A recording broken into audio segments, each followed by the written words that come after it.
چون آلمانی ها جنگ جهانی اول را باخته بودند، باید به برندگان جنگ غرامت می پرداختند.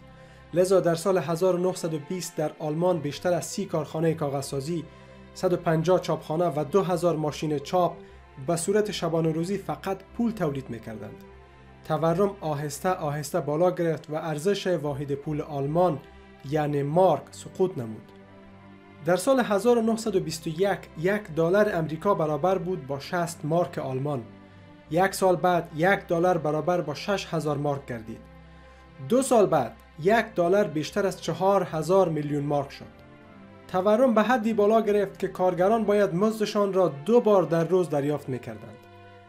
دستمزد صبح یک بوجی یا یک گونی پول میشد که فقط با آن یک وعده غذا میشد خرید. زمانی که قیمت زغال سنگ بالا بود، مردم برای گرم کردن خانه ها پول کاغذی می سوختاندند و با 1000 میلیارد مارک فقط می توانستند یک قرص نان بخرند. چون این تورمی در کل اروپا بی سابقه بود، فحشا، بزهکاری و مفاسد اجتماعی سراسر جامعه را فرا گرفته بود. سال بعد دولت برای نجات پول اقدام به چاپ واحد پول جدید کرد، اما دیری نگذشت که حادثه دیگری اتفاق افتاد. هنوز مردم ابر تورم را یادشان بود که در سال 1929 سه‌شنبه سیاه اتفاق افتاد. رکود بزرگ در وال استریت همه جهان را تحت تاثیر قرار داد. یکی از کشورهایی که بیشتر از هر کشور دیگری متاثر گردید، آلمان بود. در پی این بحران اقتصادی امریکا مجبور شد تمام کمک‌هایش را به آلمان قطع کند.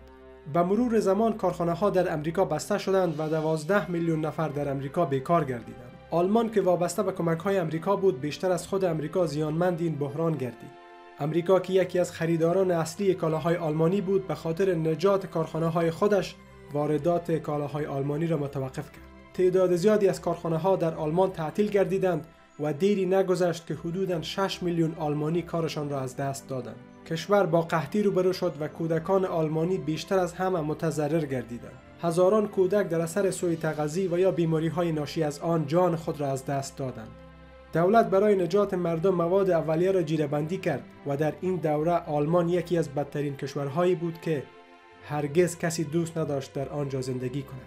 تعداد زیادی از مردم آلمان مجبور شدند کشور خود را ترک کنند. مردم که می‌پنداشتند بدبختی‌ها را پایانی نیست، روی آوردند به هیتلر و به نازی‌ها.